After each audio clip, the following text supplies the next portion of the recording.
আফ্রিকার দক্ষিণ অঞ্চলের ওপর দিয়ে উড়ে যাচ্ছে ইউসুফ। ইউসুফ খানিকটা ভেতরে প্রবেশ করতেই তার শরীরে উত্তপ্ত কোনো কিছুর অনুভব করলো। সে খেয়াল করলো জায়গাটা একদম মরুভূমির মতো। এত রাতেও এখানে এত উত্তপ্ত কেন ইউসুফ সেটাই বুঝতে পারছে না। বেশ খানিকটা গরম লাগছে তার শরীরে। ইউসুফ তার ভীষণ আইস দিয়ে সামনের দিকে তাকালো এবং অনেকটা দূরে দেখে সে অবাক হয়ে গেল, কারণ বিশ্বের এরকম অবস্থা সে এর আগে কখনো দেখেনি। কি অদ্ভুত! লাভাগুলোকে আসমানে উঠতে ইউসুফ প্রথমবার দেখছে। ওড়ার জন্য তো তার কোনো মাধ্যম প্রয়োজন, কিন্তু না, এই লাভার আগুনগুলো আসমানে ভাসছে এবং আসমানের ওপর দিয়ে বড় বড় পাহাড়ের খণ্ড রয়েছে। নিচে কোনো সাপোর্ট নেই। সেই পাহাড়ের খণ্ড থেকে ঝর্ণার মতো করে সেই লাভাগুলো নিচে পড়ছে এবং খুবই আশ্চর্যের মতো বিষয় যে ওপর থেকে এরকমভাবে লাভা পড়ছে, তার উৎস কোথায় কিছুই বোঝা যাচ্ছে না। নিচের দিকে তাকালেও ঠিক একই রকম। এই লাভাগুলো উপর থেকে একদম নিচে বেয়ে মাটি পর্যন্ত নেমে গিয়েছে আর মরুভূমির এই পাদদেশ থেকে এরকমভাবে নেমে পড়েছে। এই জন্য ইউসুফের বেশ খানিকটা গরম লাগছে এবং চারিদিকটা এত উত্তপ্ত, বাতাসগুলো একদম বিষাক্ত। হানিফা চাচা এর ভিতরে এসে নির্ঘাত কোনো একটা জায়গায় অজ্ঞান হয়ে পড়ে আছে। ইউসুফের সেটাই সন্দেহ।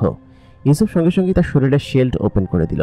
তার শরীরে এমন ধরনের শেল্ড আছে যা কিনা গরম, ঠান্ডা এবং যে কোনো কিছুকে প্রতিরোধ করতে পারে। এমনকি যে কোনো বড় ধরনের বন্দুকের শক্তিকেও সে প্রতিরোধ করতে পারে। অন করে দেওয়ার সঙ্গে সঙ্গে তার শরীরের তাপমাত্রা স্বাভাবিক হয়ে আসলো। সে উড়ে এসে আগুনের লাভার ভিতর দিয়ে সামনের দিকে যেতে শুরু করলো। খুব কাছ দিয়ে যাচ্ছে। আগুনের লাভা আরো খুবই কাছাকাছি সে দাঁড়িয়ে আছে এবং সেই ঝর্ণাটা দাঁড়িয়ে দেখছে। আশ্চর্য বিষয়, ঝর্ণাটা উপর থেকে পড়ছে, কিন্তু যে পাহাড়ের খণ্ড থেকে পড়ছে সেই পাহাড়ের খণ্ডে কোথা থেকে আসছে এই ঝর্ণা সেটাই বোঝা যাচ্ছে না। সম্ভবত কোনো অলৌকিক জাদু দ্বারা এই ঝর্ণা এবং আগুনের বহমান উড়ে চলার নদী কেউ তৈরি করেছে। এই অঞ্চলটা বেশ অদ্ভুত। মরুভূমি, আশেপাশে কোনো গাছপালা নেই। খুব দূরে একটা পাহাড়ের উপর নিরাপদ বেষ্টিত একটা গাছ দেখতে পেল। ইউসুফ সঙ্গে সঙ্গে সেখানে পৌঁছালো এবং গিয়ে দেখতে পেল যে তার হানিফা চাচার কোনো একটা ব্যবহৃত পানির মশক এখানে পড়ে আছে। সেটা দেখে সে নির্ঘাত নিশ্চিত হলো যে নিশ্চয়ই এখানেই আছে এবং পাশে পড়ে থাকতে দেখলো বিরাট আকৃতির এক সাপের মরা দেহ। এটা দেখেই ইউসুফ বুঝে গেল হানিফা চাচা নিশ্চয়ই এখানে বিপদে পড়েছিল। তাকে খুব শীঘ্রই উদ্ধার করতে হবে, না হলে হয়তো তার চাচাকে কেউ বা কারা মেরে ফেলবে। এখানে কালো জাদু এবং কালো শক্তির অপব্যবহার খুব বেশি। ঠিক তখনই পাহাড়ের গায়ের ভিতর থেকে দুটা বামন ছেলে বেরিয়ে আসলো। তাদের কান দুটো খাড়া এবং চোখ দুটো বেশ অদ্ভুতভাবে ইউসুফের দিকে তাকিয়ে আছে। তারা এসে ইউসুফকে বলল যে, তুমি এখানে কি করছো? এখানে তো কোনো মানুষের আসা নিষেধ। তুমি মানুষ হয়ে এখানে আসার দুঃসাহস কিভাবে করলে? ইউসুফ তখন বলল, আমি হারিয়ে গিয়েছি। আচ্ছা, তোমরা আমার চাচাকে দেখেছো? তখন সে দুটো বামন ছেলে বলল, হ্যাঁ দেখেছি, তিনি এখানেই ছিলেন। এই সাপটাকে তিনিই হত্যা করেছেন। তিনি একজন জিন। তিনি এদিকে গিয়েছেন। আমাদের সঙ্গে চলুন, আমি আপনাকে নিয়ে যাব। ইউসুফ খুব সরল মনে সেই দেয়ালের ভিতরে সেই বামন দুটো ছেলের সঙ্গে ভেতরে ঢুকে গেল। ভেতরে যাওয়ার পর চারিদিকে ঘুটঘুটে অন্ধকার এবং কোনো একটা সুড়ঙ্গ মনে হচ্ছে, কিন্তু দেয়ালের ভিতর দিয়ে কিভাবে আসলে সেটাই বুঝতে পারছে না। সে একদম পাহাড়ের ভেতরে ঢুকে পড়েছে। বামন সে দুটো ছেলে ইউসুফকে ভেতরের দিকে নিয়ে যাচ্ছিল এবং বলছিল, চলুন চলুন, আমার সঙ্গে আসুন। ইউসুফ বামন দুটো ছেলেকে বিশ্বাস করেছে, কারণ বাচ্চারা কখনো মিথ্যা কথা বলে না। একটু ভেতরে যেতেই সঙ্গে সঙ্গে ইউসুফ অবাক হয়ে গেল। খেয়াল করলো ভেতরে একটা সুড়ঙ্গ বেরিয়েছে এবং সেই সুড়ঙ্গের ভেতরে আগুন এরকম ওপর দিকে উড়ে চলেছে। ইউসুফ বামন দুজনকে জিজ্ঞেস করলো, আচ্ছা বালক, এরকম আগুন ওপরের দিকে উড়ে কিসের জন্য? ওই ছেলে দুটো বলল, এখানকার নিয়মকানুন এরকমই এবং আমাদের রাজা এগুলোকে তৈরি করেছে। আপনি আসুন আমার সঙ্গে। তাই বলে সেই বামন ছেলে দুটো ইউসুফকে সেখান থেকে বিরাট এক রাজ্যের ভিতরে নিয়ে গেল। পাহাড়ের গায়ে, পাহাড়ের ভিতরে এরকম বিরাট এক প্রাসাদ থাকতে পারে সেটাই ইউসুফের বিশ্বাস হচ্ছিল না। সম্পূর্ণ বাড়িটা এবং প্রাসাদটা পাথর দিয়ে তৈরি। প্রাসাদের আশেপাশে ছোট ছোট অসংখ্য ঘর রয়েছে। বামন ছেলেটি সঙ্গে সঙ্গে উড়ে অন্য পাশে চলে গেল এবং বেশ কিছু সেনা এসে ইউসুফকে ঘিরে ফেলল। তাদের পরনে এক ধরনের অদ্ভুত পোশাক, কালো রঙের, এবং যেসব সেনা আছে তারা বেশ অদ্ভুত রকমের। তাদের শরীরটা মানুষের, কিন্তু পায়ের অংশটুকু ঘোড়ার মতো, গলাটা জিরাফের মতো এবং গলার উপরের অংশ ঈগল পাখির মতো। এইটা দেখে ইউসুফ সঙ্গে সঙ্গে বুঝে গেল বামন ছেলেগুলো তাকে ঠকিয়েছে এবং তাকে ভুলভাল বুঝিয়ে এখানে নিয়ে এসেছে। সঙ্গে সঙ্গেই ইউসুফ তার শক্তি দিয়ে সেই সমস্ত সেনাদেরকে মারতে শুরু করলো এবং একে একে সমস্ত সেনাদেরকে খুব জোরে জোরে প্রতিহত করতে শুরু করলো। সেনাগুলো সেখানে চিটপাটাং হয়ে পড়ছিল। বেশ খানিক্ষণ পর এক বড় বহর সেনা ইউসুফকে ঘিরে ফেলল এবং ঘিরে সঙ্গে সঙ্গেই ইউসুফকে হামলা করতে শুরু করলো। এখানে কেন যেন ইউসুফের সেই এবার শক্তি কাজ করছিল না। ইউসুফ খুব চেষ্টা করছিল এবার শক্তি প্রয়োগ করার জন্য, কিন্তু ইউসুফ কোনোভাবেই সেই শক্তিটা প্রয়োগ করতে পারছিল না। অনেকক্ষণ বাদে বিরাট আকৃতির এক ঈগল পাখি তার সামনে আসে এবং এসে সেই ঈগল পাখির চোখ দিয়ে বিরাট আকৃতির এক ধরনের লাভা তার দিকে নিক্ষেপ করে। নিক্ষেপ করার সঙ্গে সঙ্গে ইউসুফ চোখে ধোঁয়াশা দেখতে শুরু করে এবং বেশ খানিক্ষণ পরে সে জ্ঞান হারিয়ে ফেলে। বামন ছিল দুটো তার সামনে এসে তাকে কলা দেখাতে শুরু করে, মানে বলে যে তুমি আমাদের ফাঁদে পা দিয়ে ফেলেছ। ইউসুফ ততক্ষণে প্রায় অচেতন হয়ে পড়েছে। তার শরীরকে সেই সমস্ত ঈগল পাখি, যারা কিনা মানুষের মতো দেখতে, আবার ঈগল পাখির মতো দেখতে, আবার জিরাফের মতো দেখতে, আবার ঘোড়ার মতো দেখতে, চারটা প্রাণীর সংমিশ্রণে এই প্রাণীগুলো তৈরি। এদেরকে কে তৈরি করেছে সেটাই হচ্ছে ভাববার বিষয়। এরা এখান থেকে কখনোই বের হয় না এবং এরকম জীবজন্তু পুরো বিশ্বে জিন জাহানে অন্তত পক্ষে ইউসুফ কখনো দেখেনি। তবে হানিফা দেখেছে কিনা সেটাও কৌতূহল। ইউসুফকে তারা উঁচু করে নিয়ে যাচ্ছে। বিরাট এক গাড়ির উপরে বসানো হয়েছে। গাড়ির 8টা চাকা, চাকাগুলো কাঠ দিয়ে তৈরি। কাঠ নাকি পাথর বোঝা যাচ্ছে না, তবে তাকে বিরাট এক রাস্তার উপর দিয়ে নিয়ে যাচ্ছে। রাস্তাটা এমন সরু যে একটুখানি যদি পিছলিয়ে যায় তাহলে সোজা একদম আগুনের নদীতে গিয়ে নিচে পড়বে। পাথরের রাস্তা এবং নিচে নদী, রাস্তা বলতে ব্রিজ। এই রাস্তা দিয়ে তারা ইউসুফকে নিয়ে এগিয়ে চলেছে। ইউসুফ তো তখন অচেতন, তার এবার শক্তি কোনোভাবেই এখানে কাজ করছিল না। কেন করছিল না ইউসুফ সেটাই বুঝতে পারছে না। তাকে টেনে হিঁচড়ে সেই প্রাসাদের সামনে নিয়ে যাওয়া হলো, যেখানে অনেকটা দূর থেকে ইউসুফ তার দ্রব্য দৃষ্টি দিয়ে দেখেছিল। ইউসুফ যখন সেই প্রাসাদের সামনে গিয়ে দাঁড়ালো তখন তার জ্ঞান খানিকটা ফিরেছে, তবে পুরোপুরিভাবে ফিরেনি। তার তখনও নেশা নেশা লাগছিল। ইউসুফ ভেতরে চলে গেল, মানে তাকে নিয়ে ভেতরে যাওয়া হলো। তারপর বিরাট এক গুড়ির সঙ্গে তাকে বাঁধা হলো। তার যখন জ্ঞান ফিরল সে খেয়াল করলো তার পাশে হানিফা চাচাকে বেঁধে রাখা হয়েছে। তার মানে হানিফাকেও এখানে নিয়ে আসা হয়েছে এবং এ এমন এক রাজ্য যে রাজ্যের ভিতরে বাইরের কোনো অপশক্তি কাজ করবে না এবং এরা হচ্ছে সব থেকে শান্তিপ্রিয় জাতি, যারা কিনা বাইরের কারোর সঙ্গে মেলামেশা করে না, নিজেদের মধ্যে থাকে এবং নিজেদের বর্ডারের মধ্যে কেউ যদি অনুমতি ব্যতি রেখে প্রবেশ করে তাহলে তাদেরকে শাস্তির বিধান দেয়। খানিকক্ষণ বাদে একজন লোক আসলো।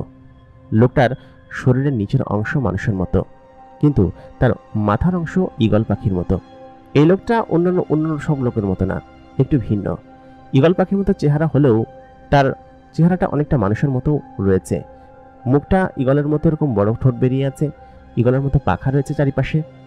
যাকে দেখে হানিফা বলল, কি অবস্থা, কেমন আছো, তোমাদের রাজা কোথায়? লোকটি বলল, তুই কে এবং তুই আমাকে বলছিস কেমন আছি? তোকে তো চিনলাম না, অনুমতি ব্যতীত আমাদের বর্ডারে কেন প্রবেশ করেছিস? তোদের দুজনেরই কঠিন শাস্তি হবে। হানিফা তখন বলল, মন্ত্রী, আমাকে হয়তো চিনতে পারিসনি, চিনলে হয়তো এই কথা বলতি না। অনেক বছর পর তোদের এখানে আসছি তো, প্রায় 400-500 বছর তো হয়ে গিয়েছে। মন্ত্রী হানিফাকে আসলে চিনতে পারেনি, কারণ তারা হানিফাকে ইয়াং কালে দেখেছিল। এখন তো হানিফা অনেকটা বৃদ্ধ। ইউসুফ তার ঘোর কাটিয়ে হানিফা চাচাকে কানে কানে বলল, চাচা, আপনি এখানে এসে এরকমভাবে ফেসে গিয়েছেন, আপনাকে উদ্ধার করতে এসে আমিও ফেসে গিয়েছি। হানিফা তখন বলল, তোকে এখানে আসতে বলেছি আমি বলেছি না সবকিছু আমি ম্যানেজ করে নিব, তাহলে তুই আসলি কিসের জন্য? তখন ইউসুফ বলল, আমি তো জানি না যে এখানে এরকম একটা অবস্থা আছে, আপনি আগে বলবেন না? এখানে সমস্ত কিছু যেমন কোন জাদুর মতো কাজ করে, আমার কোনো শক্তি এখানে কাজ করছে না। কি অদ্ভুত বিষয়, তাই না? হানিফা তখন বলল, চুপ থাক, এখানে যত চুপ থাকা যায় তত ভালো। এখানে কোনো শক্তি কাজ করবে না। আমি নিজে এখানে ফেসে গিয়েছি। অবশ্য আমি জানতাম যে আমাকে এরকমভাবে এখানে আসতে হবে, কিন্তু এই কারণে তোকে আমি এখানে আসতে নিষেধ করেছিলাম, কারণ ওর সঙ্গে দেখা করার আমার কোনো বাধা থাকবে না। আমাকে সরাসরি ওরা এখানে নিয়ে আসবে এবং কিভাবে আসতে হয় সেটা আমি জেনে গিয়েছিলাম, কিন্তু তুই এসে একদম সব গোলকবর করে দিয়েছিস। ইউসুফ বলল, আচ্ছা ঠিক আছে, কিন্তু আমরা এখানে বন্দি থাকবো কতক্ষণ? আমি তো নড়তেও পারছি না, শরীরে কি দিয়েছে আল্লাহ মাহবুদ জানে, শরীর নাড়াতে পারছি না, খুব ক্লান্ত লাগছে। তাই বলেই সে আবার চোখটা বন্ধ করে ফেলল, কারণ শরীর ভীষণ দুর্বল লাগছিল। মনে হচ্ছিল শরীরের ওজন প্রায় 500 কেজি। খানিক্ষণ বাদে সেই মন্ত্রী বলল কি যে, তুই হানিফা তাই না? তোকে চেনা চেনা লাগছিল, কিন্তু তোর নাম শোনার পরে বুঝতে পেরেছি। তাই বলেই সে সঙ্গে সঙ্গে বলল কি, আচ্ছা ঠিক আছে, তুই দাঁড়া এখানে, আমি মহারাজকে খবর দিচ্ছি, দেখি সে তোকে ভেতরে পাঠায় নাকি নরকপুরীতে পাঠায়। তারপর সেখান থেকে চলে গেল। উপরের বড় একটা সরু গলি বেয়ে ভেতরের দিকে চলে গেল। প্রাসাদটা বেশ অদ্ভুত, পাথরের প্রাসাদ এবং এমনভাবে তৈরি করা যেন দেখে মনে হবে যে মাটির নিচ থেকে প্রাসাদটা উঠে এসেছে। দূর দূরান্তে সব আগুনের নদী ভেসে আসছে এবং উড়ন্ত আগুনের নদী। এমন নদী কেউ দেখেছে কিনা কখনো আল্লাহ মাবুদ ভালোই বলতে পারবে। লোকটি প্রাসাদের একটা বড় কক্ষের সামনে গেল। সেখানে অন্য দিক ঘুরে একজন লোক বসে আছে। এই লোকটাও বেশ অদ্ভুত, তাকে সত্যি মানুষের মতো লাগে না। সে অন্ধকারে বসে আছে বলে তার চেহারা এবং অবয়ব কোনো কিছুই বোঝা যাচ্ছে না। এরা এমন আকৃতির এক প্রজাতি, এদেরকে জিনের সঙ্গে মেলানো যাবে না, মানুষের সঙ্গে মেলানো যাবে না। এরা জাদুবিদ্যায় পারদর্শী এবং অন্যান্য সকল জিনদের থেকে অধিক শক্তিশালী। এরা এখানেই থাকে, এর বাইরে কখনোই যায় না। অন্যান্য কোনো জিনদের, কোনো কাবিলার এবং কোনো সম্রাটের সঙ্গেই তার কোনো যোগসূত্র নেই। পৃথিবীতে কি হচ্ছে সমস্ত খবরই তারা জানে, কিন্তু তাতে করে তাদের কোনো কিছু মাথা ব্যথা নেই। লোকটি ভেতর থেকে বেরিয়ে আসলো। লোকটির নাম কাবুল। তখন বলে উঠল, মহারাজ কাবুল, আপনার সঙ্গে দেখা করতে আপনার বন্ধু এসেছে। কাবুল পেছন থেকে ফিরে বলল, বন্ধু মানে? কোন বন্ধু? আমার কোনো বন্ধু নেই, পৃথিবীর কারোর সঙ্গে আমার কোনো যোগাযোগ নেই। আমরা এখানে থাকি এবং এখানের বাইরে আমরা কখনো যাই না, আমরা খুবই কনফিডেন্সিয়াল। মন্ত্রী তখন বলে উঠল, হানিফা এসেছে। এই কথা শুনেই কাবুলের মনটা এবং মুখটা যেন চকচক করে উঠল। বলল, কি হানিফা? কোথায় সে? চলো। তারপর মন্ত্রী এবং কাবুল দুজনে বেরিয়ে আসলো বাইরের দিকে। বাইরে এসে খেয়াল করলো হানিফা এবং ইউসুফ, মানে সেই ইয়াং ছেলেটিকে বেঁধে রাখা হয়েছে। হানিফা দূর থেকে কাবুলকে দেখছে। কাবুলও অনেকটা বৃদ্ধ হয়ে গিয়েছে। সঙ্গে সঙ্গেই কাবুল হানিফার দিকে তাকালো এবং খুব করুণ দৃষ্টিতে তাকিয়ে বলল কি যে, এই একে এরকম ভাবে বেঁধে রেখেছিস কিসের জন্য? এখনো মেরে ফেলিসনি কিসের জন্য? আমাদের বর্ডারে কোনো মানুষ অথবা জিন ঢোকা নিষেধ, আর এই শয়তানটা একটা মানুষ এবং জিন নিয়ে প্রবেশ করেছে, এখনো কেন মেরে ফেলিসনি? তাই বলতেই সেনাপতি সামনে এগিয়ে আসলো। এগিয়ে এসে খুব জোরে একটা কোপ দিল তাদের গায়ে, কিন্তু তাদের গায়ের কোনো ক্ষতি হলো না। তাদেরকে যে দড়ি দিয়ে বেঁধে রাখা হয়েছিল সেই দড়িটা খুলে গেল এবং খুলে যাওয়ার পর সঙ্গে সঙ্গে কাবুল দৌড়ে এসে হানিফাকে জড়িয়ে ধরল। বলল, বন্ধু, এত বছর পর মনে পড়লো আমাকে? এত বছর হয়ে গেল, অথচ আমার কাছে একবার আসার সময় হলো না। তোকে বলেছিলাম আসতে, 400 বছর লাগিয়ে দিলে আমার কাছে আসতে। আমি অবশ্য এখান থেকে বাইরে বের হতে পারি না, তবে কিছু করার নেই, এখানেই থাকতে হবে। আর তুই এসেছিস, ভালো করেছিস, চল ভেতরে চল। আর এই ছোকরাটাকে দেখে তো মানুষ মনে হচ্ছে, অদ্ভুতভাবে তাকিয়ে আছে আমার দিকে। হানিফা তখন বলল, এই ছোকরাটা আমার ভাসতে। তোরা তো বাইরে যাস না? মহারাজ কুরুলুসকে চিনতিস তো? হ্যাঁ, কুরুলুসের নাতিয়ে, মানে হচ্ছে আমাদের যে সায়রা ছিল, সায়রার ছেলে। তখন সঙ্গে সঙ্গেই কাবুল বলল, সায়রার ছেলে এটা? কিন্তু ও মানুষের মতো কিসের জন্য? ওকে তো দেখে মানুষ মনে হচ্ছে। হানিফা তখন বলল, ভিতরে চল, তোকে কিছু কথা বলতে এসেছি, গুরুত্বপূর্ণ কথা। হয়তো তুই শুনলে অবাক হবি এবং খুব বড় একটা তথ্য আমাকে দিবি, না হলে আমাদের রাজ্য খুবই সংকটে পড়ে যাচ্ছে। ইউসুফ, তুমি কাজ করো, মন্ত্রী তুমি ওকে নিয়ে যাও, ওকে নিয়ে কোনো একটা জায়গায় বিশ্রামের ব্যবস্থা করো। ওর শরীর বেশ দুর্বল, তোমরা যেভাবে ডোজ দিয়েছ ওকে, সম্ভবত একটু বেশি তেজি দেখিয়েছিল, তাই না? তেজ তো দেখাবেই, ও যে আমাদের কুরুলুস রাজ্যের ভবিষ্যতের রাজা, সে তো একটু তেজ দেখাবেই, যা ওকে নিয়ে যাও। তাই বলতেই মন্ত্রী ইউসুফকে ধরে নিয়ে গেল কোনো একটা কক্ষে। ইউসুফ বেশ খানিকটা ক্লান্ত, কারণ তার শরীরের ভিতরে এমন এক ধরনের কেমিক্যাল দেওয়া হয়েছে যার কারণে সে এখন ঘুমাবে। ইউসুফ বিছানায় শুতেই ঘুমিয়ে পড়ল। হানিফা কাবুলকে নিয়ে ভিতরে প্রবেশ করলো। হানিফাকে কাবুল একটা জায়গায় বসতে দিল এবং হানিফা নিজেও বসলো। তারপর কাবুল বলল, কি অবস্থা বন্ধু, বলো তো? আমার এখানে এরকম ডেঞ্জারাস জায়গায় আসার অনুমতি তুমি তো জাস্ট আমার বন্ধু হিসেবে পেয়েছো, অন্য কেউ হলে এতক্ষণে মারা পড়তো, কিন্তু এরকম রিস্ক নিয়ে কেন এসেছো? আমাকে আগেই জানাতে। হানিফা তখন বলল, আসলে খুবই ইমার্জেন্সি সিচুয়েশনে পড়েছি। বিষয়টা হচ্ছে আমাদের রাজ্য এখন সংকটাপূর্ণ অবস্থায় রয়েছে। আমাদের রাজ্যের চারিপাশে শত্রুরা ডেরা পেতে আছে এবং যে কোনো মুহূর্তে আমাদের রাজ্যে হামলা করতে পারে। হামলা করে করে আমাদের রাজ্য ধ্বংস করে ফেলেছে, কিন্তু শত্রুদের সম্পর্কে আমাদের কোনো প্রকার কোনো তথ্য নেই। এর আগে ক্যান্টিলিয়া, কুরুলুস এবং সকল রাজ্যের সমস্ত কিছুকে কিন্তু আমরা হত্যা করেছি। কুরুলুস নিজেই হত্যা করেছে, ক্যান্টিলিয়া মারা গিয়েছে, তোমাদের বড় শয়তান মারা গিয়েছে, সমস্ত কিছু। বাহিরে কি হয় কোনো খবর তো তুমি রাখো না। কাবুল তখন বলল, সমস্ত খবর আমি রাখি না, এটা বললে ভুল হবে। তোমাদের শেষ যে যুদ্ধ হলো সেই যুদ্ধ সম্পর্কেও জানি, ইকবাল সম্পর্কেও জানি, তবে ইকবালের পরবর্তী সময় কি হয়েছে সেসব সম্পর্কে কিছুই জানি না। এই জন্যই মূলত এত কিছু আমরা বলতে পারছি না বা ইউসুফকেও চিনতে পারছি না। আসলে বাইরে যাওয়া বন্ধ করে দিয়েছি। তো কি বিষয় সম্পর্কে জানতে চাও? তখন সে আমার দিকে তাকিয়ে, মানে হানিফার দিকে তাকিয়ে রইল। হানিফা তখন বলল, কি জানি এক আশ্চর্য শক্তি মাটির নিচ থেকে আমাদেরকে হামলা করছে, এবং সেই শক্তিগুলো মাটির নিচ থেকে শুধুমাত্র রাতের অন্ধকারে আসে এবং এসে আমাদের শত শত সেনাকে ধরে নিয়ে গিয়েছে।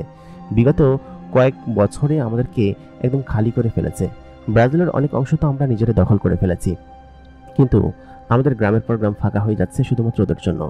আন্ডারগ্রাউন্ডের নিশ্চয়ই কোনো একটা অপশক্তি আছে যারা কিনা আমাদেরকে এরকমভাবে হুঁশিয়ারি দিচ্ছে। সঙ্গে সঙ্গে কাবুল একটু অবাক হয়ে গেল, বলল, আন্ডারগ্রাউন্ড থেকে কিরকম কিরকম বলো তো? তখন হানিফা বলল, বন্ধু, আমি জানি একমাত্র তুই এইটা পারবি আমাকে খবর দিতে, এবং কিভাবে। সঙ্গে সঙ্গেই কাবুল অবাক হয়ে গেল সেই সমস্ত সেনাদের বর্ণনা শুনে যারা কিনা মাটির নিচ থেকে সুড়ঙ্গ করে উপরে উঠে আসে। কাবুল তখন অবাক হয়ে বলল, কি বলছিস? মাদাফা? মাদাফা এত বছর পরে জেগে উঠেছে? এই কথা দেখে হানিফা তখন বলল, অবাক হচ্ছিস কিসের জন্য? মাদাফা কে? তখন কাবুল বলে উঠল, মাদাফা হচ্ছে সেই আতঙ্কের নাম যে কিনা কয়েকশো বছর পর পর জেগে ওঠে। ওকে তো ধ্বংস করে ফেলা হয়েছিল, কিন্তু ওর বংশ আবার পুনরায় জেগে উঠল কিভাবে? এটা কখনোই সম্ভব না। মাদাফা পুনরায় জেগে উঠতে পারে না। ও জেগে উঠলে সমস্ত উপরের অংশ একদম ধ্বংস করে ছাড়বে, একদম সব শেষ করে ফেলবে। এই কথা শুনে কাবুল তার চোখ বড় বড় করে ফেলল। হানিফা কাবুলের দিকে তাকিয়ে আছে। কি এই মাদাফা, এবং কেন এত বছর পর আবার জেগে উঠেছে পুরো বিশ্বকে উত্তপ্ত করতে? দক্ষিণের রেবেল টিমের কিছু অংশ সকলে ঘুমাচ্ছে। তারা রেবেলের বেশ বড় একটা অংশ তৈরি করে ফেলেছে এই অঞ্চল জুড়ে। শত শত জিন্নাদের বসবাস এখন এখানে। তারা এখানে শরণার্থী হিসেবে বসবাস করছে। হয়তো তাদের দেশ একদিন ঠিক হবে, তাদের নিজ মাতৃভূমিতে তারা ফিরে যাবে, কিন্তু তাদেরকে এখন এখানে থাকতে হচ্ছে, কারণ ওই সমস্ত শয়তান আন্ডারগ্রাউন্ড পোকার জন্য, এবং এখানেই তাদের সমস্ত শক্তি যেন শক্ত হয়ে গেটে বসেছে। সকালে ঘুমাচ্ছে। গভীর রাত তখন হঠাৎ করে দক্ষিণ অঞ্চল থেকে একটা বিরাট আকৃতির শব্দ উঠে আসলো, এবং খেয়াল করলো একজন জিন ওপরে উঠে, বিরাট আকৃতির এক সাপ ওপরে উঠে এসেছে পাহাড় ভেদ করে। রেবেল টিমের একজন দেখে চিনতে পারলো এ হচ্ছে ওম। ওম যেখানে যায় সেখানে একদম ধ্বংস করে ছাড়ে, কিন্তু ও এখানে আসলো কিভাবে? সমুদ্র পাড়ি দিয়ে এখানে আসার তো কোনো ওয়ে নাই। নিশ্চয়ই কোনো গন্ডগোল ঘটেছে। ওম এখানে কিভাবে আসবে? কোনো রাস্তা কি সংযুক্ত হয়েছে কোনো পাশে? এরকম তো কোনো কথা নেই। ওম কিভাবে আসলো? সঙ্গে সঙ্গে খেয়াল করলো উপরে বিরাট আকৃতির এক ডানাওয়ালা মানুষ দাঁড়িয়ে আছে, এবং রেবেল টিমের একজন তাকে দেখে চিনতে পারলো এ হচ্ছে মেফো। মেফোকে না চেনার কোনো উপায় নেই। নিশ্চয়ই মেফোর শরীরে ভর করে ওম এখানে এসেছে, এবং মেফোই ওকে এখানে ফেলেছে। সঙ্গে সঙ্গেই সমস্ত গ্রাম সজাগ হয়ে গেল, এবং রেবেল টিমের যত সদস্য ছিল সকলে উঠে পড়ল। সেখান থেকে শত শত সেই পোকাগুলো মাটির নিচ থেকে আবার উঠে আসতে লাগলো। সম্ভবত এই ওমের মুখ ধরেই তারা এখানে এসেছে, এবং এই রেবেল অংশতে তারা হামলা করতে চেয়েছে, কারণ এখানের অসংখ্য সেনা আছে যারা কিনা ওদের সমস্ত জিনিস ধ্বংস করে ছাড়ে। সঙ্গে সঙ্গে এই সমস্ত সেনারা ওমের উপর হামলা করলো, এবং হামলা করে বেশ খানিকটা আহত করলো, কিন্তু মেফো তার সমস্ত শক্তি দিয়ে রেবেল টিমের বেশ খানিকটা অংশ ক্ষতিগ্রস্ত করে ফেললো। কিন্তু তাতে তারা যেন ক্ষান্ত হলো না। মেফো এখানে এসেছে কি জন্য? আর মেফো ওদের দলে যোগ দিয়েছে। ওদের মধ্যে থেকে অনেক পুরাতন জিন আছে যারা কিনা কুরলুস রাজ্যে কুরলুসের হয়ে অনেক যুদ্ধ করেছে, এবং তারা এখানে এসে রেবেল টিমের লিডার হয়েছে। তারা সঙ্গে সঙ্গে এই মেফোকে দেখে চিনতে পারলো, এবং দূর থেকে তাদের শক্তি দিয়ে মেফোকে প্রতিঘাত করতে লাগলো। মেফো দেখে চিনতে পারলো এ হচ্ছে কুরলুস রাজ্যের সেসব বড় বড় সেনা যারা কিনা শেষ যুদ্ধে তাদের সঙ্গে লড়াই করেছে। মেফো তাদের সঙ্গে কাঁধে কাঁধ মিলিয়ে লড়াই করতে শুরু করলো, এবং চারিদিকে সমস্ত প্রজারা একে অন্যদিকে ছেটাছুটি করতে শুরু করলো। ওম পোকাটা গ্রামের এই পাশ থেকে ঢুকে অন্য পাশ দিয়ে বেরিয়ে যাচ্ছে। মাটির নিচ থেকে সে খুব দ্রুত গতিতে বের হতে পারে, এবং তার শরীরের মধ্যে এমন শক্তি দেওয়া হয়েছে যে মাটির নিচে খুব সহজে সে সুড়ঙ্গ তৈরি করে ফেলতে পারে। সে যেদিক দিয়ে যাচ্ছিল সেদিকের মাটিগুলো দেবে যাচ্ছিল, এবং মাটির ঘরগুলো নিচের ভিতরে ঢুকে যাচ্ছিল। অসংখ্য ঘর এরকম ঢুকে গিয়েছে। রেবেল টিমের যে সেনাপ্রধান আছে সে সঙ্গে সঙ্গেই ওম পোকার কাছাকাছি গেল এবং সে গর্তের ভিতরে ঢুকে পেছন থেকে তাকে হামলা করতে শুরু করলো। ওম সহ্য করতে না পেরে মাটির আরো ভিতরে ঢুকে গেল এবং এক পর্যায়ে সে পানির মুখোমুখি পর্যায়ে চলে গেল। কিন্তু পানিতে তো সে যেতে পারবে না, পানিতে গেলেই তার শরীর কিলবিল করে। সে পেছন থেকে আবার ফিরে আসতে শুরু করলো। সে আরো খুব দ্রুত গতিতে তার ভিতর মুখে আঘাত করতে শুরু করলো। এদিক দিয়ে না ঢুকতে পেরে সে সরাসরি উপর দিকে উঠে বেরিয়ে গেল এবং তার উপরে সকলে আঘাত করতে শুরু করলো। ওম বেশ খানিকটা আহত হয়েছে দেখে মেফোর সঙ্গে সঙ্গে তাকে তার পায়ের সঙ্গে ঝুলিয়ে ওইখান থেকে নিয়ে আসমানে উড়াল দিল। মেফোর পেছন পেছন যেতে শুরু করলো অনেকেই, তবে মেফোর শরীরের গতি অনেক, কারণ সে এখন অন্যতম একজন শক্তিশালী জিন। মাদাফা তাকে বলেছিল যে ওর্মের ব্যবহার খুব বেশি করবে না যদি না প্রয়োজন হয়। সে একদিনেই ওমকে আহত করে ফেলেছে এবং সেখান থেকে সে নিয়ে গায়েব হয়ে গিয়েছে। চারিদিকে যেন দাও দাও করে আগুন জ্বলছে, ধ্বংসস্তূপ বোঝা যাচ্ছে। গ্রামের সকলে ভয় পেয়ে আছে। সঙ্গে সঙ্গে রেবেল টিমের একজন নিচে নামলো, বলল কি যে তোমরা ভয় পেও না, ওরা এখান থেকে পালিয়েছে। ওদের এখানে আসার কোনো শক্তি বা কোনো কিছুই ছিল না। অসংখ্য ছোট ছোট সেই পোকাগুলোকে এরা মেরে ফেলেছে, কিন্তু তাতে কোনো কিছু ক্ষান্ত হয়নি। ওরা দ্বিতীয়বার এখানে হয়তো আসতে পারবে না, কারণ যাকে নিয়ে এসেছিল ওমকে খুব ভালোভাবেই একদম সবক শিখিয়েছে। মেফো আর কখনো এইদিকে আসবে না। নিশ্চয়ই ও আমাদের সম্পর্কে জানতে পেরেছে। আমাদের রেবেল টিমের সেনা সদস্যরা পুরো বিশ্বজুড়ে সমস্ত জায়গায় ছড়িয়ে ছিটিয়ে আছে, সে বিষয় সম্পর্কে হয়তো ও জানে না। এত বছর আমরা প্রতিহত করে তুলেছি এবং বিদ্রোহ করেছি ওদের বিরুদ্ধে, এবং সেটা আমরা আগে চালিয়ে যাব। যা ক্ষতি হয়েছে এটা অপ্রত্যাশিত ছিল। আমরা খুব শীঘ্রই এটা সম্পর্কে কোনো কিছু একটা করব। হঠাৎ করে যে এরকমভাবে হামলা হবে এখানে, সেটা কেউ বুঝতে পারেনি, এবং চারিদিকে যেন এরকমভাবেই সৈন্য ছড়িয়ে ছিটিয়ে আছে রেবেল টিমের, এবং তারা শেষ বিন্দু দিয়ে তাদের যুদ্ধ করে যাবে। বরফের পাদদেশ ধরে ফর্টাস উপর দিয়ে উড়ে যাচ্ছে। ফর্টাস বেশ কিছুদিন তৃণভূমি ল্যান্ডের খবর রাখে না, কারণ তাদের ওইখানে আর কোনো কাজ নেই। শেষ বিয়েতে গিয়েছিল, বিয়েতে যাওয়ার সময় হয়তো এরকম কোনো বিপদ ছিল না, কিন্তু ফর্টাস ইদানিং সময় জানতে পারছে যে তৃণভূমিতে নাকি নতুন করে কোনো সংকটের পূর্বাবস্থা হয়েছে। সঙ্গে সঙ্গেই সে তার দেয়াল ভেদ করে চলে গেল মূল রাজ্যের দিকে। মহারাজ কোল্ডার ভিতরে বসে আছে। ফর্টাস এসে বলল, কোল্ডার, বাইরে তো বেশ বিপদ, সম্ভবত ইকবাল এবং ইউসুফের রাজ্যে আবার নতুন করে বিপদ সৃষ্টি হয়েছে, সেটা আপনি হয়তো জানেন না। কোল্ডার বলল, আমি জানবো কিভাবে ভাই? আমি কি এখান থেকে বের হই? আর আমাদের এখানে তো কোনো সমস্যা নেই। সমস্যা তো যত সব তৃণভূমিতে হয়, এবং তার জন্য আমাদেরকে শেল্টার দিতে হয়। বরফের রাজ্যে কোনো সমস্যা হয় না কিসের জন্য, সেটাই তো বোঝার উপায় বুঝতে পারছি না। কোল্ডার এই কথা বলতে ফর্টাস বলল, তা বলবেন কিভাবে? কোনো সমস্যা হয় না? কত বছর কত সমস্যা হয়েছে।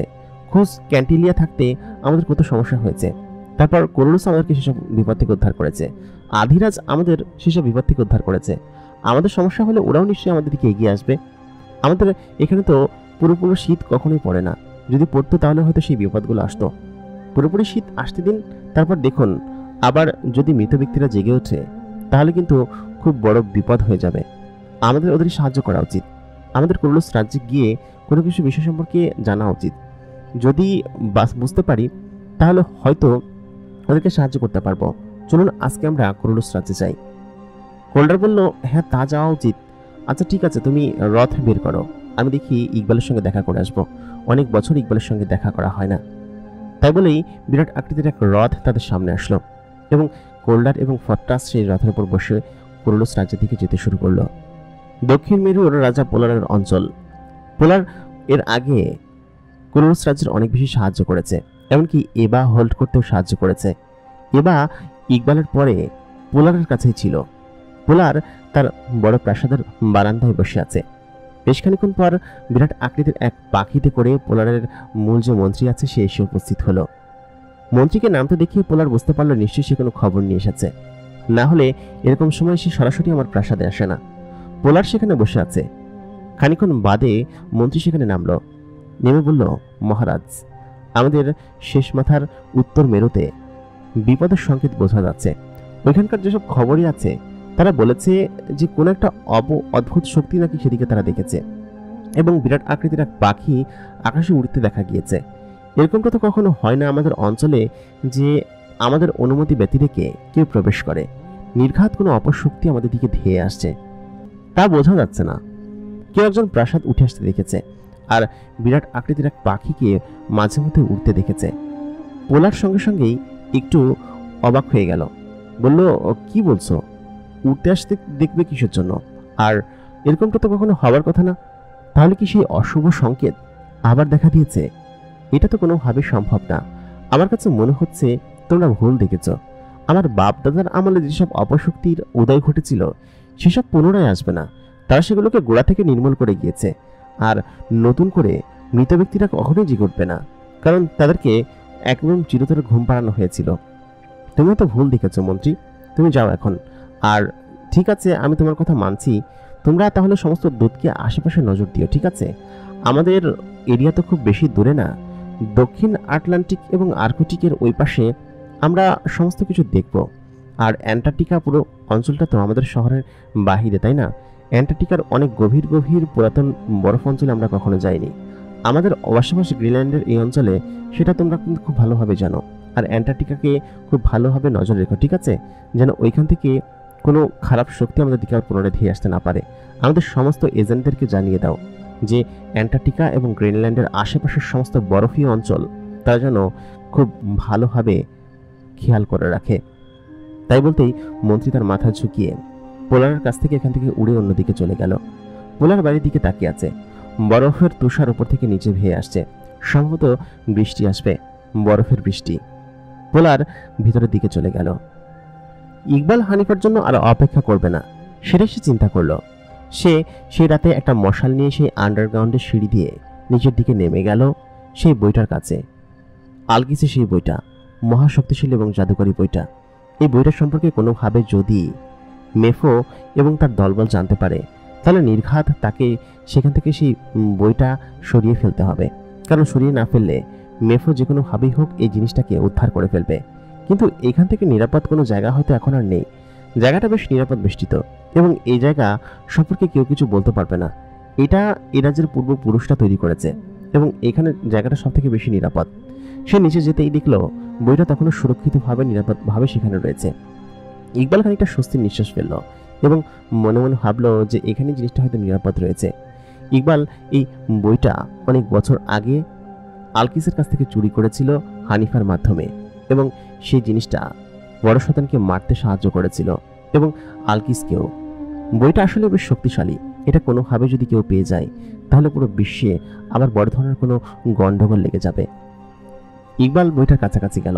তখনও বইটা জ্বলজ্বল করছিল এবং তার একটা পৃষ্ঠা ওপেন করতেই ইকবাল সেই দ্রব্য দৃষ্টিতে আবার ফিরে গেল। এটা কালো জাদু বেষ্টিত এক ধরনের বই, যে বইটা অনেক বেশি শক্তিশালী। ইকবাল সঙ্গে সঙ্গে বইটা বন্ধ করে ফেলল, কারণ এর আগে অসংখ্যবার এমন হয়েছে বই খোলার সঙ্গে সঙ্গে সে কোনো এক জগতে প্রবেশ করে ফেলেছে, তার দ্রব্য দৃষ্টি অন্যদিকে চলে গিয়েছে। ইকবাল সঙ্গে সঙ্গে বইটা বন্ধ করে ফেলল। বন্ধ করে সেখানে বেশ খানিক্ষণ বসে রইল। বসে সেই সমস্ত কথাগুলো মনে করতে লাগলো। আগের সেই সময়টা, কিভাবে সে বড় শয়তানকে হত্যা করেছিল, আর আলকিস যে বড় শয়তানের জামাই, সেটা ইকবাল পরবর্তীতে জেনে একদম অবাক হয়ে গিয়েছিল এবং এই জিনিসটা থেকেই সমস্ত কিছু ইকবাল জানতে পেরেছে। ইকবালকে এই জিনিসটাকে নিরাপদে রাখতে হবে। জিনিসটাকে ধ্বংস করার অনেক চেষ্টা করেছে ইকবাল, কিন্তু জিনিসটাকে ধ্বংস করা যায় না। এটা ধ্বংস করার মতো জিনিসও না, এটা কখনো নষ্ট হবে না। এটা ধ্বংস করার পন্থা ইকবাল জানে না। যেমনটা এবার ধ্বংস হয় না, ঠিক তেমনটা এই মহা কালো শক্তিটা হয়তো ধ্বংস করা যাবে না। তবে এগুলো ধ্বংস করার কোনো একটা উপায় তাকে বের করতে হবে তার মারা যাবার আগেই। কারণ এগুলো ধ্বংস না হলে কোনোদিনই এরকম পৃথিবীতে অপশক্তির কোনো বিরাট কিছু হবে না। সেহেতু এই জিনিসটাকে ধ্বংস করা শিখতে হবে তাকে। ইকবাল তখন সেই জিনিসটাকে সেখানে নিরাপদে রেখে সমস্ত কিছু চেক করে উপরের দিকে উঠে আসলো। ইকবাল চিন্তায় আছে, হানিফা এবং ইউসুফ ফিরে আসছে না কিসের জন্য? কারণ তাদের দুজনে বেরিয়েছে প্রায় 2 দিন হয়ে গেল। 2 দিনের মাঝখানে সে একবারও ফিরে আসছে না। কোথায় গিয়েছে? এতদিন সময় তো লাগার কথা না। ইকবালকে পাঠিয়েছে ব্রাজিলের দক্ষিণাঞ্চলে চেক করার জন্য এবং কোনো একটা খবর নেওয়ার জন্য, আর হানিফাকে পাঠিয়েছে দক্ষিণ আফ্রিকায়। কিন্তু তাদের দুজনে তো ফিরে আসা উচিত, কেন ফিরে আসছে না? সে বারান্দায় দাঁড়িয়েই দক্ষিণের দিকে তাকিয়ে রইল। খানিক্ষণ বাদে দুজন দূতকে ডাক দিল। হাওয়া হয়ে এক ধরনের নীল লাভার মতো আলো এসে তার সামনে দুটো মানুষের অবয়ব এবং মানুষে পরিণত হলো। ইকবাল তখন বলল, তোমরা দুজন 2 দিকে যাও, দক্ষিণ আফ্রিকা যাও আর দক্ষিণ ব্রাজিলে যাও। তোমরা দুজনে গিয়ে খবর নাও যে ইউসুফ এবং ইকবাল কোথায়, ইউসুফ এবং হানিফা কোথায়। তাদেরকে দ্রুত খুঁজে বের করো এবং তাদেরকে আমার খবর দাও যে আমি খুব শীঘ্র দেখেছি এবং কোথায় আছে সেই বিষয় সম্পর্কে আমাকে রিপোর্ট করো। একথা বলতেই সে দুটো বলল, জি আচ্ছা মহারাজ, ঠিক আছে, যথা আজ্ঞা। তাই বলে তারা দুজনে দুদিকে ছুটতে শুরু করলো। কাবুলের সামনে হানিফা বসে আছে। হানিফা তখন অবাক হলো, বলল, কি ব্যাপার বন্ধু, তুমি মাদাফার নাম শুনে এরকম ভাবে চুপচাপ হয়ে গেলে কিসের জন্য? কাবুল তখন বলল, মাদাফা কে সেটা তুমি জানো? যদি জানতে তাহলে এরকম ভাবে আমাকে দেখে অবাক হতে না। আমি বেশ শক্তিশালী সেটা তুমি জানো ভাই, কিন্তু মাদাফা আবার জেগে উঠেছে, এটা দেখেই আমার বেশ আতঙ্ক লাগছে। হানিফা তখন বলল, আরে বাবা বলো না কি হয়েছে। ততক্ষণে ইউসুফ সেখানে চলে এসেছে। ইউসুফ হানিফার পাশে বসলো। সে হানিফাকে দেখে বলল, যে চাচা এখন একটু ভালো লাগছে, আপনি কি ওনার সঙ্গে কথা বলেছেন ওই শক্তি সম্পর্কে? কাবুল সঙ্গে সঙ্গে বলল, বাবা তুমি জানো না, তুমি যার সঙ্গে পাঙ্গা নিতে যাচ্ছ না সে বেশ শক্তিশালী এবং তোমাদের রাজ্যকে ভেতর থেকে একদম খেয়ে শেষ করে ফেলবে। আর সঙ্গে যুক্ত হয়েছে মেফো বেশ শক্তিশালী। মেফো সম্পর্কে ইউসুফ তখন বর্ণনা দিল, বলল এরকম এরকম। কাবুল তখন আরো বেশ অবাক হয়ে গেল, বলল, তাহলে মেফোকে সেই শক্তিটা দান করেছে, কিন্তু এটা মেফোকে কেন দান করলো? মেফো তো আলকিসের ছেলে, তাই না? কাবুল এই কথা বলতেই হানিফা বলল, হ্যাঁ আলকিসের ছেলে, কিন্তু সেও তো একজন মানুষ ইউসুফের মতো। তাহলে মেফোকে কেন সমস্ত শক্তি দান করলো কিছু তো বোঝা যাচ্ছে না। হানিফা তখন বলল, এত ভনিতা না করে বলতো কেন, কি হয়েছে? আমার মাথায় না কিছুই ঢুকছে না। আর তুই কি বলতে চাচ্ছিস?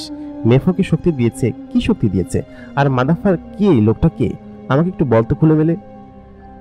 কাবুল তখন বলতে লাগলো, তাহলে শোন, আজকে থেকে প্রায় 7-8 হাজার বছর আগের ঘটনা, আমার দাদার মুখ থেকে শোনা।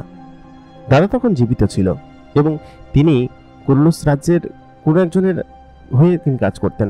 তখনকার রাজা কে ছিল জানি না, তবে আধিরাজের যুদ্ধের পরবর্তী সময়টাতে আমাদের অঞ্চলটা তখন এত উন্নত ছিল না এবং এই অঞ্চলে এরকমভাবে জাদুবেষ্টনী কোনোভাবেই তখন তৈরি করা হয়নি। আমার দাদা সিংহাসনে বিরাজমান হওয়ার পরেই এমনটা হয়েছিল। দাদা তখন হঠাৎ করে জানতে পারলেন যে আন্ডারগ্রাউন্ডের এক ধরনের মেটে জিন আছে, যাদেরকে মেটে জিন বলা হয়ে থাকে, এবং তারা আস্তে আস্তে প্রভাবশালী হয়ে উঠছে। আধিরাজের যুদ্ধের পরবর্তী সময়েই মূলত এই ঘটনাটা ঘটেছিল এবং সেই সময় রাজা ছিল একজন, সেটা হচ্ছে বর্তমানে যে মাদাফা আছে সেই মাদাফার দাদা ছিল, এবং সেই মাদাফার দাদা মূলত এই সমস্ত সাম্রাজ্যকে বিস্তার করেছিল। তোরা যেরকম বলছিস যে ব্রাজিলের উত্তরাঞ্চল, দক্ষিণাঞ্চল এবং পৃথিবীর অসংখ্য অঞ্চল তারা দখল করে ফেলেছে, তার মানে তোরা এতদিন ওদের উপর নজর দিসনি এবং সেই সুযোগ নিয়ে ওরা বিশ্বের সমস্ত জায়গা দখল করেছে। যাই হোক, আমি পুরাতন ঘটনায় ফিরে যাই।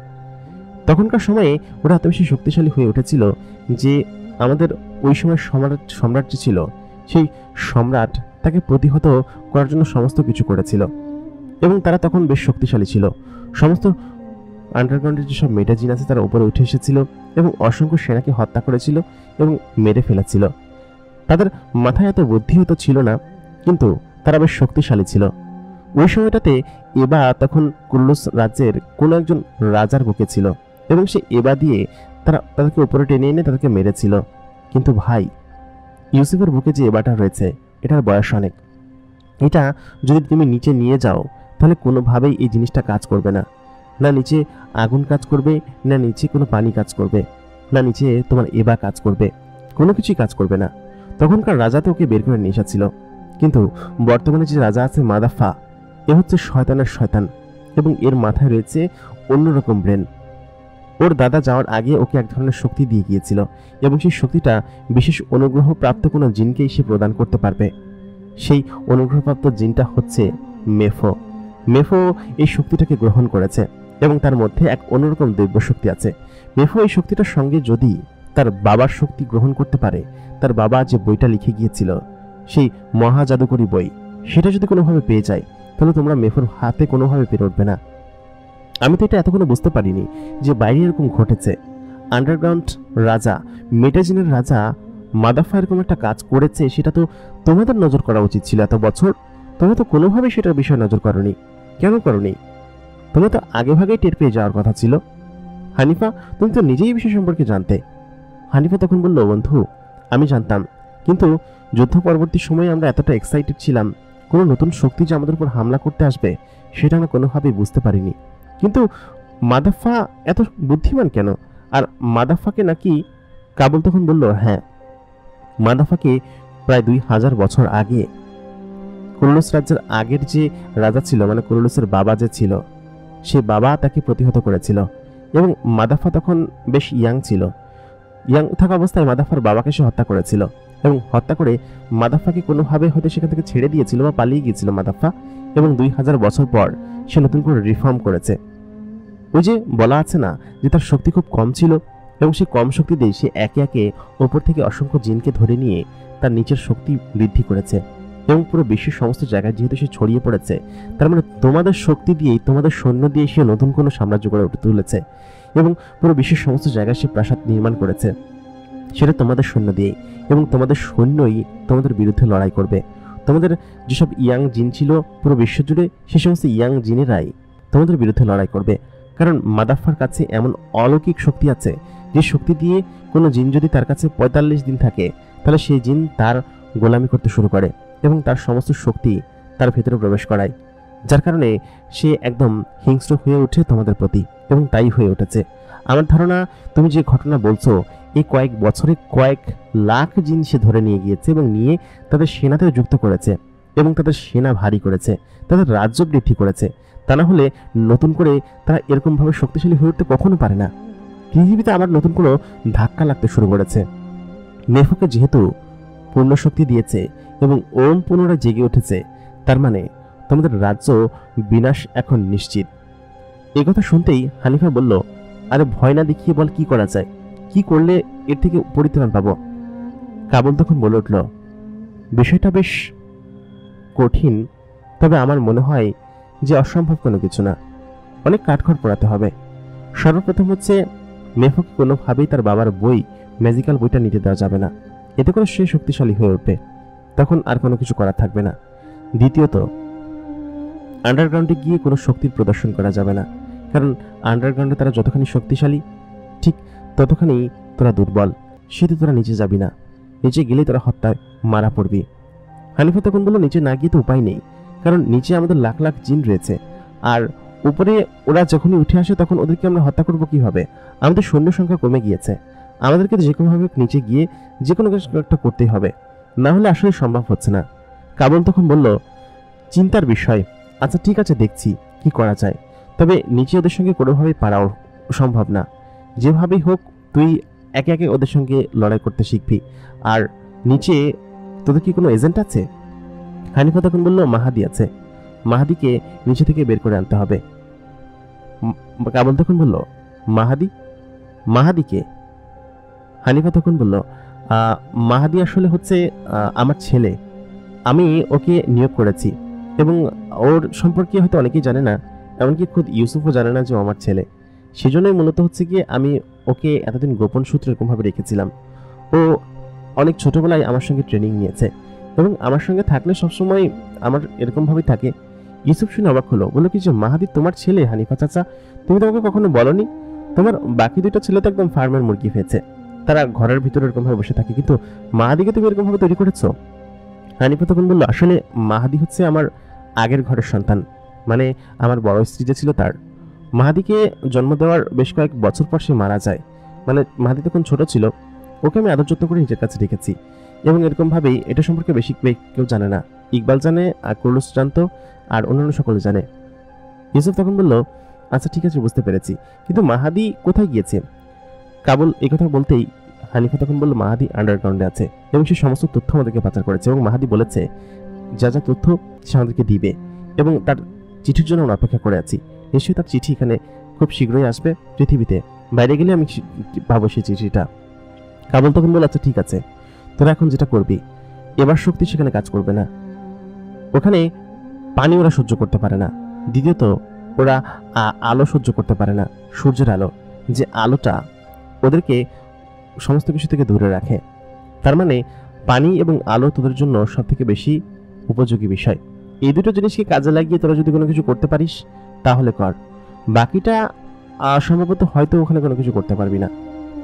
তো এই বলতেই হানিফা তখন বলে, আচ্ছা ঠিক আছে, সমস্ত তথ্য যেহেতু পেলাম, আমরা তাহলে খুব দ্রুত রাজ্যে ফিরে যেতে হবে, কারণ রাজ্যের সমস্ত জায়গায় অনিরাপদ এবং অরক্ষিত অবস্থায় রয়েছে। ইউসুফ এবং আমি দুজনে এখানে, আমাদেরকে যাওয়ার অনুমতি দে। কাবুল তখন বললো, আরে যাওয়ার আগে একটু খাবার খেয়ে যা। হানিফা তখন বলল, এখন সময় নেই বন্ধু, অন্য কোনো এক সময় আসবো। ইউসুফ এবং হানিফা সঙ্গে সঙ্গে সেখান থেকে বেরিয়ে আসলো। অনেকটা দূরে তারা উড়ে উড়ে আসছে। তারা দক্ষিণ তৃণভূমি পার হয়ে প্রায় তাদের নিজেদের বর্ডারের ভিতর প্রবেশ করে ফেলেছে। প্রবেশ করতে বিরাট আকৃতির এক পাখি তাদের সামনে এসে উপস্থিত হলো। সেই পাখির পায়ের সঙ্গে এক ধরনের বড় কাগজ বাঁধা রয়েছে। এটা হচ্ছে মাহাদির পাখি। পাখিটা সময় প্রয়োজনে বড় ছোট হতে পারে। হানিফাকে দেখে পাখিটা তার সামনে উপস্থিত হলো। হানিফার সঙ্গে সঙ্গে তার পা থেকে সেই পত্রটা খুলে ফেললো। খুলে সেটা বের করে পড়তে শুরু করলো। ইউসুফ তখন বলল, কি লেখা আছে চাচাতে? হানিফা তখন বলল, আমার ছেলে কাজ করেছে এবং সমস্ত কাজ সে গুছিয়ে ফেলেছে। সে বলেছে যে সে এখন বড় প্রাসাদের দিকে যাচ্ছে। মাদাফা, যার সম্পর্কে কিনা আমরা জেনে এসেছি, ও মাদাফা সম্পর্কে সমস্ত কিছু লিখেছে। এখানে বিরাট এক সাম্রাজ্য রয়েছে এবং এই কয়েক বছরে এই সাম্রাজ্য সে বিস্তার করেছে উপরের সমস্ত জিনদেরকে নিয়ে, যেটা আমাদেরকে কেমন কাবুল বলল এবং কাবুলের সমস্ত সত্যতা মিলে যাচ্ছে এবং কাবুল যা যা বলেছে সমস্ত কিছু এখানে লেখা। ও বলেছে যে ওরা আলো সহ্য করতে পারে না, পানি সহ্য করতে পারে না। এই দুটো জিনিস ওদের শত্রু। এই কারণে ওরা দিনের বেলাতে কখনো বের হয় না, রাত্রেবেলাতে বের হয় এবং এই দুটো জিনিস আমাদের কাজে লাগাতে হবে। পরবর্তী ইনফরমেশন ও আমাদেরকে খুব শীঘ্রই জানাবে এবং কি কি হচ্ছে সেসব সম্পর্কে খুব শীঘ্রই জানাবে।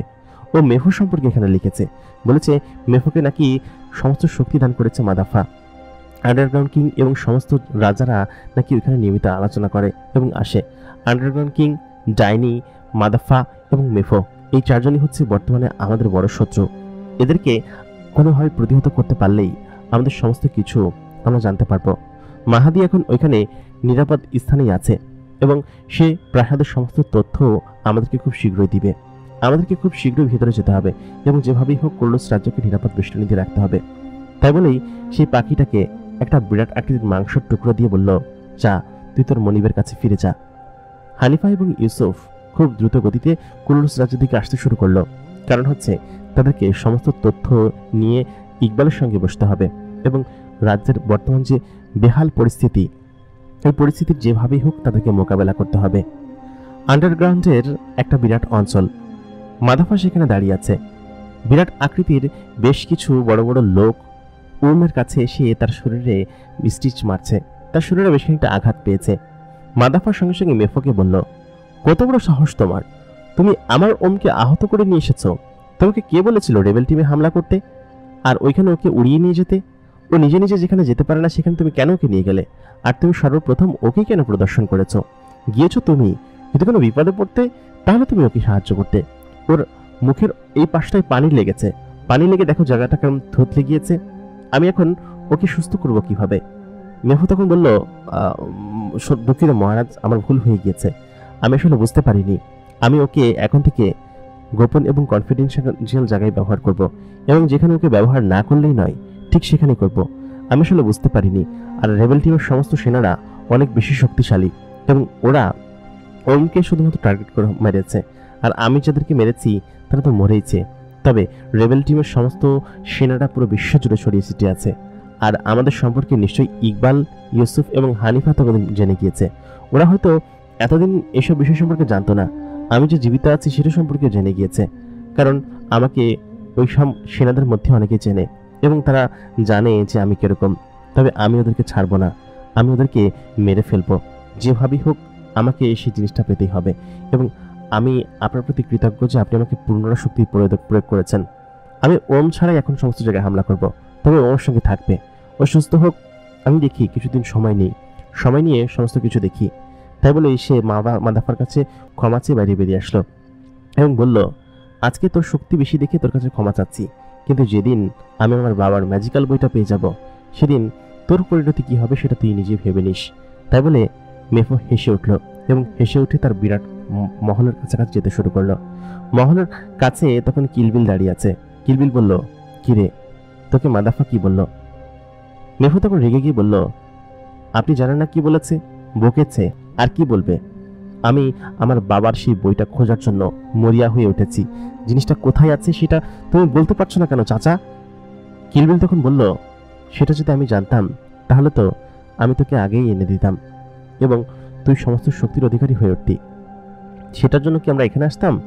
তবে মাদাফার শুকরিয়া আদায় করতেই হবে, কারণ মাদাফা তোকে নতুন জীবনটা দিয়েছে এবং নতুনভাবে তোকে বাঁচিয়েছে। এখন যে শক্তিশালী সমস্ত কিছু কিন্তু মাদাফার জন্য, তুই কিন্তু সেটা ভুলে যাস না। মেফো তখন বলল, আমি জানি, এবং আমি আমার পুরাতন রাজ্য আবার ফিরে পেতে চাই। দক্ষিণ অঞ্চলটা আমি দখল করব খুব শীঘ্রই। আমি খুব শীঘ্রই ব্রাজিলের দক্ষিণ অঞ্চলে ফিরে যাব, এবং সেখানে যেসব সেনারা আমাকে উপর হামলা করেছিল এবং তোমার যে রাজ্য, সমস্ত জায়গা আমি নতুন করে নির্মাণ করব। কালকেই তুমি আমার সঙ্গে সেখানে যাবে, ঠিক আছে? কিল বিল তখন বলল, আচ্ছা ঠিক আছে, যাব। এবং এখন আর আলাস্কার এই জঙ্গলে লুকিয়ে থাকার কোনো কারণ নেই, কারণ আমার শক্তি হচ্ছিস তুই, এবং কোনোভাবেই এই শক্তির অপব্যবহার করতেই হবে। প্রিয় দর্শক, জিনে দুনিয়া সিজন 4 এপিসোড নাম্বার 13 এখানে শেষ হয়ে গেল। যারা এপিসোড নাম্বার 12 পর্যন্ত দেখেছিলেন ঈদের আগ পর্যন্ত, ঈদের শেষে এপিসোড নাম্বার 13 দেখছেন। বেশ কিছুদিন পরে সিজন 4 এর এপিসোড নাম্বার 13 আসলো, তার জন্য আমি দুঃখিত। আসলে ঈদের ছুটিতে ছিলাম, এই জন্য আসতে দেরি হলো। তো আশা করি গল্পটি আপনাদের কাছে ভালো লাগছে। এর পরবর্তীতে সিজন 4 এর খুব বেশি এপিসোড হয়তো আসবে না, আর হয়তো 4-5টা এপিসোড আসবে, তারপর হয়তো সিজন 4 শেষ হয়ে যাবে। এবং সিজন 4 আপনাদের সকলকে বেশ আনন্দ দিয়েছে সেটা আমি জানি। সিজন 5 খুব শীঘ্রই আপনাদের কাছে আসবে। আপনাদের কাছে গল্পগুলো কেমন লাগছে কমেন্ট করে খুব দ্রুত জানান। এই গল্পটি সিজন 4-এ আরও বেশি বড় করতে পারি, সেটা যদি আপনাদের উপর নির্ভর করবে। আপনারা যদি বেশি বেশি করে কমেন্ট করেন, আমাদেরকে লাইক করেন, শেয়ার করেন, এবং আমাদেরকে বেশি বেশি করে সাপোর্ট করেন। যারা এখন পর্যন্ত আমাদের চ্যানেলকে সাবস্ক্রাইব করেনি, তারা যদি করেন তাহলে অবশ্যই সিজন 4 আরও বেশি বড় হবে। তাহলে দেখা হচ্ছে পরবর্তী এপিসোডে, এপিসোড নাম্বার 14। ততক্ষণ পর্যন্ত সকলে ভালো থাকবেন, সুস্থ থাকবেন। এতক্ষণ কণ্ঠে আমি আর যে ইমরান আপনাদের সঙ্গে ছিলাম, এবং আপনারা দেখছেন দ্য মেগাবক্স প্রাইম। সকলে বেশ ভালো থাকবেন, দেখা হচ্ছে পরবর্তী এপিসোডে। ধন্যবাদ সবাইকে।